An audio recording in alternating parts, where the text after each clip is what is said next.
ይሄ ሶስት ዓላማ ተደርጎ ነው የሚቀደሰው። እግዚአብሔርን ለማምለክ፣ ህብስቱን እና ወይኑን ለመለወጥ፣ ሶስተኛው ቆራቢዎችን ለቁርባን ለማዘጋጀት። ከዚህ ያለፈ ቅዳሴ ዓላማ የለም። ሶስት ዓላማ ነው ያለው። ለምንድን ነው ያልከኝ? ያዙት እንጂ እግዚአብሔርን ለማምለክ፣ እሺ፣ ህብስቱና ወይኑን ለማክበርና ለመለወጥ፣ ሶስተኛ ቆራቢዎችን ለቁርባኑ ለማዘጋጀት። የዝግጅት ጊዜ ነው። የዝግጅት ጊዜ ነው። አሁን በምን የሚያዘጋጀው ተመልከቱ። በጣም በብዙ መንገድ ነው የሚያዘጋጀው። በብዙ መንገድ በሃይማኖት ያዘጋጀናል። በሃይማኖት ያዘጋጀናል። በመለመን ማለት ሃይማኖታችን እንድንመሰክር ጥርጥር እንዳይኖርብን አሐዱ አብ ቅዱስ፣ አሐዱ ወልድ ቅዱስ፣ አሐዱ መንፈስ ቅዱስ ብሎ ወንጌል ይሰበክልናል፣ ይተረጎምልናል። ወንጌሉ ሃይማኖታችን እንዲጸና። ወንጌል እኮ የሚተረጎመው እንደው ስብከት ከማይቀሩ ነገሮች አንዱ ስለሆነ አይደለም። የማይቀር ነገር አለ። ለምን እንደማይቀር ሳይገባን ሲቀር የሚከፋን ነገር አለ አይደል? ልማድ እንደሱ አይደለም። ወንጌሉ የሚተረጎምበት ምክንያት ለምን ይመስላችኋል? ቅዳሴው ውስጥ ያሉ ጥርጥሮችን ለማራቅ የሚቆርበውን አምላክ እንድናውቅ ነው ቅዳሴ ላይ ትምህርት የሚሰጥ።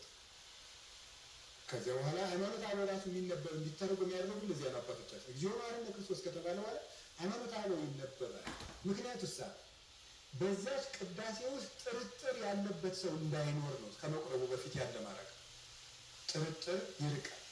ሃይማኖትን አለማመን ይራቅ አይደለም ነው ቅዳሴው ላይ። ቅዳሴ እግዚአብሔር አለማመን ይራቅ። ወርቅን የሚወዱ ይነቀሉ ሲል፣ አሁን ገንዘብ ወዳጅ ሰዎች ይነቀሉ አይደለም፣ ፍቅረ ነዋይ ይነቀል ነው። ጻማ ለይሰስብ ድካም ሀኬት ሁሉ ይራቅ ብሎ ፈጽሞ ሃይማኖታችንን አጽንቶ ያቆምልን ያዘጋጀናል። በሃይማኖት በፍቅር ያዘጋጀናል። እርስ በርሳችሁ ባለፈው እንዳልኳችሁ እጅ ተነሳሱ ተው ከዓለም እንድንላቀቅ ያደርገን። አሁን የታፍቅር ወደ ዓለም ወይ ዛል ውስጥ ዓለም ወንድሞቻችን ዓለሙን አትውደዱ፣ በዓለም ያለውን ሁሉ አትውደዱ። ዓለሙኒ ኃላፊ እስመ ሁሉ ኃላፊ ውእቱ፣ ዓለሙን ሁሉም ያልፋል ብሎ ያዳኝ። ስለዚህ ከዓለም ምኞት ያላቅቀናል። በዛ ቅዳሴ ጊዜ አዋጆቹን ሁሉ በጥንቃቄ መስማት ነው ያለብን። በእውነት ማለት ነው። ምንድን ነው የሚለው?